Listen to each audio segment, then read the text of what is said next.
Hello दोस्तों। आज हम आपके लिए एक बार फिर से आपको हंसाने के लिए कुछ मजेदार जोक्स लेकर आए हैं। तो आइए शुरू करते हैं हंसने और हंसाने का सिलसिला। एक अप्रवासी भारतीय लाला ने राजस्थानी कन्या से विवाह का मन बनाया और हिंदी की ट्यूशन लगवाया। मास्टर से बोला, ऐसा कीजिए, जल्दी से हिंदी सिखा दीजिए। मास्टर ने शॉर्टकट निकाला, एक दिन में कोर्स निपटा डाला। बोला, एक काम कीजिए, अच्छे से गांठ बांध लीजिए। किसी शब्द से पहले लगा हो कु तो अर्थ खराब हो जाए, उसी शब्द में यदि सु लगे तो अर्थ बदल अच्छा हो जाए। लाला बोला, एक कष्ट कीजिए, उदाहरण सहित स्पष्ट कीजिए। गुरुजी बोले, अभी लीजिए, जैसे कुप्रबंध सुप्रबंध, कुयोग्य सुयोग्य, कुशासन सुशासन। लाला बोला, थैंक यू श्रीमान, हो गया हमें हिंदी का ज्ञान। लाला ने झटपट विवाह रचाया, पहली बार ससुराल आया। माहौल था घर में दिवाली सा, सास बोली, पधारो कुंवर सा। लाला इससे परेशान हो गया, गुस्से से कुछ लाल हो गया। कहने लगा, हमें भी हिंदी आती है, लेकिन आपकी बातें हमें कष्ट पहुंचाती है। खबरदार आप हमें कभी कुंवर सा कहें, कहना ही अगर जरूरी है तो आगे से हमें सुअर सा ही कहें। आजकल शहरों में लड़के लड़की में प्यार होता है, वो भी क्या खाक प्रेम होता है। बस, ट्रेन, पार्टी, कहीं भी मिल गए। पहले चरण में यू आर लुकिंग स्वीट, फिर मोबाइल नंबर का आदान प्रदान हुआ और बात शुरू हो गई। दूसरी मुलाकात में यू आर लुकिंग गार्जियंस, तीसरी मुलाकात में अगर यू आर लुकिंग हार्ट तक पहुंच गए तो हो गया प्यार।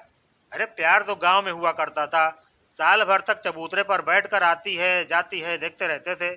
प्यार का जिसको पता होना चाहिए उसे छोड़कर पूरे मोहल्ले को पता होता था। समय दर्शन में ही बीत जाता था, प्रदर्शन का तो वक्त ही नहीं मिलता था। कुछ समय बाद उसी लिफाफे में जिसमें लव लेटर देना था, उसमें 101 रुपए डालकर उसकी शादी में दे आते थे। 6 साल बाद जब वो लड़की किसी रेडीमेड कपड़े की दुकान पर मिल जाती है तो अपने बच्चे से कहती थी, मामा जी से नमस्ते करो। अपन भी बच्चे का गाल खींच कर कहते थे, बहुत क्यूट है, तुम पर गया है। जिसका खींचना चाहता उसका तो खींच न पाए, बच्चे का ही गाल खींच लो। आधुनिक दामाद। ससुर जी ने अपनी भावी दामाद से बड़े प्यार से पूछा, मेरी बेटी के जीवन की नैया के खेवन हार, आपको शादी में क्या उपहार चाहिए। दामाद जी ने जुबान खोली, आपकी बेटी तो खुद लक्ष्मी है, अगर आप ज्यादा जिद कर रहे हैं तो सिर पर टर दे दीजिए। ससुर जी ने बड़ी हैरानी से पूछा, बेटा ये टर क्या है। भावी दामाद बोले, scooter, motor, generator, computer, refrigerator आदि आदि। ससुर जी मांग सुनकर मुस्कुराए और प्यार से बोले, हम अभी आते हैं। पहनाते हैं स्वेटर, फिर देते हैं तुम्हें डाटर, जिसके हाथ में है हंटर, वो बनाएगी तुम्हें मटर टमाटर, डालकर तुम पर वाटर। क्या इरादे हैं मिस्टर। ये सुनकर ससुर जी के भावी दामाद घबराए, ऐसे भागते नजर आए जैसे हेलीकॉप्टर। बहू रोए जा रही थी। सास ने पुचकारते हुए पूछा, क्यों बेटी, रो क्यों रही है। बहू, क्या मैं चुड़ैल जैसी दिखती हूँ। सास, नहीं, बिल्कुल नहीं। बहू, क्या मेरी आंखें मेढक की तरह हैं। सास, नहीं तो। बहू, क्या मेरी नाक पकोड़े जैसी है। सास, नहीं।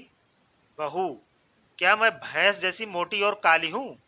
सास, नहीं बेटी, ये सब किसने कहा तुमसे। बहू, फिर सारे मोहल्ले के लोग क्यों कहते फिरते हैं कि तू तो अपनी सास जैसी दिखती है। एक भोपाली दामाद अपने ससुराल लखनऊ गया। वो लखनऊ की तहजीब और तमीज के बारे में सुन सुन के पक गया था। तभी सास आई और पूछा, क्या बैगन शरीफ पका लूं या आप मियाँ आलू नोश फरमाएंगे या फिर भिंडी मोहतरम खाना पसंद करेंगे। भोपाली दामाद बोला, मैं गुनाहगार बंदा हूँ, इनके काबिल कहाँ, कोई बेगैरत सा मुर्गा पका ले। शादी की सभी विधियां पूरी करके पापा ने बेटी को डोली में बैठाया। अभी डोली 50-60 कदम ही चली होगी कि दुल्हन भागती हुई वापस अपने घर आई। सभी घर वाले रिश्तेदार ये देखकर हैरान परेशान हुए। दुल्हन सीधे अपने रूम की ओर भागी। माँ पीछे पीछे गई और पूछा, बेटी आखिर हुआ क्या है? इस तरह पहली बार घर वापस आना अशुभ होता है। दुल्हा ने बोली, आपको शुभ अशुभ की पड़ी है, यहाँ मेरा चार्जर छूट गया है, उसी के लिए यहाँ भागती हुई आई हूँ।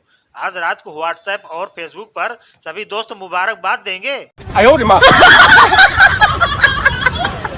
कल्पना कीजिए कि अगर कुत्तों का भी एक टीवी चैनल होता तो उसमें सीरियल्स के नाम कैसे होते? शायद कुछ ऐसे नाम होते, यहाँ मैं घर घर भौंकी, काट खाना साथिया, अगले जन्म मोहे पिल्ला ही कीजो, मैं डागी तेरे आंगन की, एक कुत्ता क्या कहलाता है, इस कुकुर को क्या नाम दूं, बड़े कुत्ते लगते हैं, डांस कुकुरिया डांस, पवित्र पिलिया, भौंक के आजा।